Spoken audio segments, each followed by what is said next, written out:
अस्सलामुअलैकुम वरहमतुल्लाहि वबरकातुहू। आज हमारा ग्रुप थ्योरी का लेक्चर नंबर 7 है।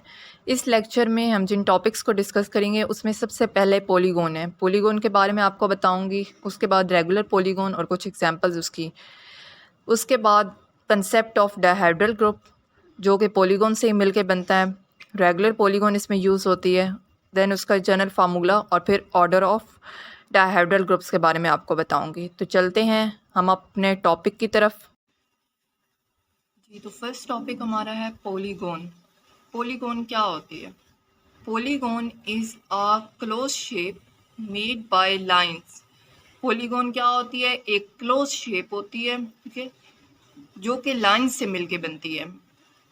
A regular polygon is the polygon in which all lengths and angles are same. और रेगुलर पॉलीगॉन कौन सी पॉलीगॉन होती है? जिसमें लेंथ और एंगल्स सेम होते हैं, ठीक है।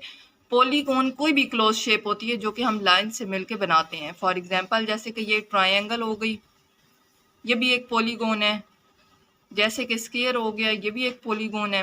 इसी तरीके से रेक्टेंगल की अगर बात की जाए तो ये भी पॉलीगॉन है, क्योंकि ये सारी की सारी जो हैं ये क्लोज हैं, शेप हैं और लाइन से मिलके बनी है। लेकिन इनमें से रेगुलर पॉलीगॉन कौन सी है? इसमें लेंथ और एंगल सेम है, ट्रायंगल में, स्क्वायर में भी सेम है, लेकिन रेक्टेंगल में टू साइड्स डिफरेंट होती हैं और टू साइड्स सेम होती हैं। तो अगर रेक्टेंगल की बात की जाए, रेक्टेंगल रेगुलर पॉलीगॉन नहीं होती। रेगुलर पॉलीगॉन कौन सी पॉलीगॉन होती है? जिसमें length and angles are same. Its reflection and rotation show symmetry. कि जो आपके पास ट्रायंगल, स्क्वायर वगैरह हैं, जिसको भी आप लेके चल रहे हैं, अगर आप इनको रिफ्लेक्ट करते हैं, ठीक है, या फिर इनको रोटेट करते हैं, रोटेशन पूरी होती है, ठीक है, इस तरह से करके रोटेट करना आपकी मर्जी, आप एंटी क्लॉकवाइज लेके चलें या फिर क्लॉकवाइज लेके चलें। लेकिन अगर आप एक तरीके से एक दफ़ा रेक्टेंगल को या ट्रायंगल को आप एक दफ़ा एंटी क्लॉकवाइज लेके रोटेट कर रहे हैं, तो आपने दूसरी बार भी उसको एंटी क्लॉकवाइज ही रोटेट करना है। ऐसे नहीं करना कि आप पहली दफ़ा उसको एंटी क्लॉकवाइज रोटेट करें एंड देन उसको क्लॉकवाइज रोटेट करना शुरू कर दें। It's reflection and rotation show symmetry. कि अगर आप उनको रिफ्लेक्ट और रोटेट करते जाते हैं तो किसी एक पॉइंट पे जाके वो दोबारा से अपनी असली हालत में वापस आ जाती हैं। First regular polygon is equilateral triangle. Equilateral triangle कौन सी होती है? जिसमें लेंथ और एंगल सेम होते हैं। तो फर्स्ट रेगुलर पॉलीगॉन कौन सी? Equilateral triangle. And second is square, और दूसरा कौन सा? स्क्वायर है। ऑर्डर ऑफ रिफ्लेक्शन, रिफ्लेक्शन को आप फ्लिपिंग भी कह सकते हैं। ऑर्डर ऑफ रिफ्लेक्शन जो होता है वो हमेशा 2 ही होता है, क्योंकि ये सेकंड टाइम पे जाके अपनी आइडेंटिटी, मतलब कि दोबारा से अपनी असली हालत में वापस आ जाता है। अगर आप जैसे ट्रायंगल की बात करें, आप इसको एक दफ़ा रिफ्लेक्ट करेंगे, रिफ्लेक्शन से आपके पास कोई और टर्म आएगी, जब उसको दोबारा से आप रिफ्लेक्ट करेंगे तो यही ओरिजिनल शक्ल उसकी वापस आ जाएगी। तो ऑर्डर ऑफ रिफ्लेक्शन जो होता है वो हमेशा 2 होता है। Polygon should always be rotated at the angle of 2 pi divided by n to keep its symmetry same। कि पोलीगॉन को अब रोटेट कैसे किया जाता है? रोटेशन के लिए आपके पास कोई ना कोई एंगल होना ज़रूरी है। एंगल आप कैसे फाइंड करेंगे? 2 पाई डिवाइडेड बाई एन से। अगर आपके पास ट्रायंगल है, ट्रायंगल की 3 साइडें होती हैं, तो n की वैल्यू 3 होगी। 2 पाई डिवाइडेड बाई 3, आप इस तरीके से इसकी वैल्यू फाइंड आउट कर सकते हैं। 2 को मल्टीप्लाई करेंगे हम लोग 180 से, आपके पास 360 आ जाएगा, और 360 को जब आप 3 पे डिवाइड करेंगे तो आपके पास 120 डिग्री आ जाएगा। ऐसे 360 को आप 3 पे डिवाइड करेंगे तो आपके पास 120 डिग्री आ जाएगा। अगर आपने ट्रायंगल को रोटेट करना है तो आप 120 डिग्री के एंगल पे उसको रोटेट करेंगे। Angle of rotation of triangle is 120 degree and for square is 90 degree। और स्क्वायर के लिए आपके पास कितना होता है एंगल? 90 डिग्री होता है। नेक्स्ट टॉपिक है हमारे पास डायहेड्रल ग्रुप। डायहेड्रल ग्रुप क्या होता है? It is an important class of non cyclic and non abelian group. Non cyclic और नॉन अबिलियन ग्रुप की ये एक इम्पोर्टेंट क्लास है dihedral group. This group contains symmetries of regular polygon. इसमें regular polygon use होती है। Regular polygons की symmetries के ये ग्रुप बनता है। जैसे आपको पॉलीगॉन पहले बताया और रेगुलर पॉलीगॉन बताया, उसका बताने का मकसद क्या था? क्योंकि वो डायहेड्रल ग्रुप्स बनाने के लिए इम्पोर्टेंट है, इसके लिए यूज़ होते हैं।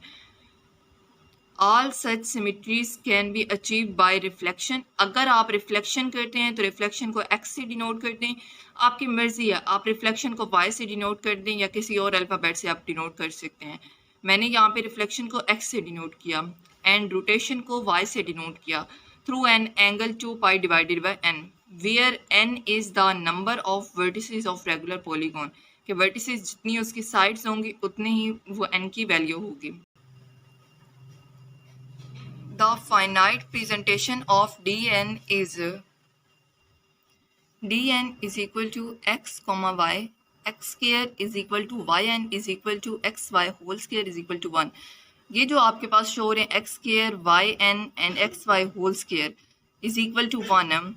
एक तो dn जो है वो किससे मिलके बना है, रिफ्लेक्शन एंड रोटेशन से, ठीक है। वो आपके पास x और y आ गए। अब x जो था हमने कहा था ऑर्डर ऑफ रिफ्लेक्शन कितना होगा, 2 होगा, तो x स्क्वायर पे वो आइडेंटिटी दे देता है, अपनी असली हालत में वापस आ जाता है। y पावर n पे आइडेंटिटी देता है। अगर आपके पास ट्रायंगल है तो y क्यूब पे आइडेंटिटी देगा, अगर आपके पास स्क्वायर है तो वो y4 पे आइडेंटिटी देगा, अगर आपके पास पेंटागोन है, हेक्सागोन है, तो जितने उसके वर्टिसेस होंगे उतनी n की वैल्यू होगी, तो y उतनी पावर पे जाके आइडेंटिटी देगा and x y whole square पे आइडेंटिटी देगा। एक्स वाई होल स्क्वायर का मतलब क्या होता है, एक्स वाई मीन्स रिफ्लेक्ट, पहले आपने उसको रिफ्लेक्ट करना है। एक्स का मतलब क्या होता है, रिफ्लेक्शन। वाई का मतलब क्या होता है, रोटेशन। पहले आपने उसको रिफ्लेक्ट करना है, देन उसको रोटेट करना है, फिर उसका स्क्वायर है दोबारा से, फिर उसको दोबारा से रिफ्लेक्ट करना है एंड देन रोटेट करना है, ठीक है। जब आप इस तरीके से करेंगे तो आपके पास फिर दोबारा से आइडेंटिटी आ जाएगी। इन जनरल अगर आपने उनकी एलिमेंट्स को लिखना हो डी एन के, तो वो किस तरीके से लिखे जा सकते हैं, D N is equal to, एक तो आइडेंटिटी मस्ट होता है क्योंकि ये ग्रुप है, ग्रुप के अंदर आइडेंटिटी होना लाजमी बात है। Identity y square on y n minus 1, मतलब वाई की पावर जितनी होगी, अगर वाई क्यूब होगा तो यहाँ पे वाई एन माइनस 1 मतलब 3 - 1 एलिमेंट्स होंगे, वाई की पावर 2 तक होंगे। X y square on x y n minus 1, यहाँ पे भी कितने होंगे, एक एलिमेंट कम होगा। इस तरीके से इसके एलिमेंट्स को हम डिफाइन कर सकते हैं। यहाँ पे नंबर ऑफ एलिमेंट्स कितने हैं, n-1 है, यहाँ पे भी नंबर ऑफ एलिमेंट्स कितने हैं, n-1 है। एक आइडेंटिटी आ गया और एक x आ गया। अब अगर हमें कहा जाए कि dn का ऑर्डर, आप लोग बताओ कि dn का ऑर्डर कितना होता है, तो किसी भी ग्रुप का ऑर्डर जब हमने बताना है, उसके अंदर जितने भी नंबर ऑफ एलिमेंट्स होते हैं वही उस ग्रुप का ऑर्डर होता है। अब यहाँ पे हम देखें तो आइडेंटिटी है, यहाँ पे n-1 एलिमेंट्स हैं, यहाँ पे एक x है और यहाँ पे भी n-1 एलिमेंट्स हैं, तो ये 1 हो गया, ये 1 हो गया, ये यहाँ पे 1 + 1 2 हो गया, ठीक है। उसके बाद यहाँ पे n-1 एलिमेंट्स हैं, यहाँ पे भी n-1 एलिमेंट्स हैं, ये 2 टाइम्स आ गए, 2 × n-1। अगर आप इसको ओपन करेंगे तो आपके पास 2n आ जाएगा। तो dn का ऑर्डर कितना होता है, 2n होता है, मतलब n की कोई भी वैल्यू आप रखें, n को उसके साथ मल्टीप्लाई करवाएं 2 के साथ, तो आपके पास नंबर ऑफ़ एलिमेंट्स आ जाएंगे, मतलब उस ग्रुप का ऑर्डर आ जाएगा। अगर आपने D3 के नंबर ऑफ़ एलिमेंट्स को चेक करना है, n की वैल्यू मैंने 3 रखी है, तो यहाँ पे कितने आ जाएंगे, 6 एलिमेंट्स आ जाएंगे।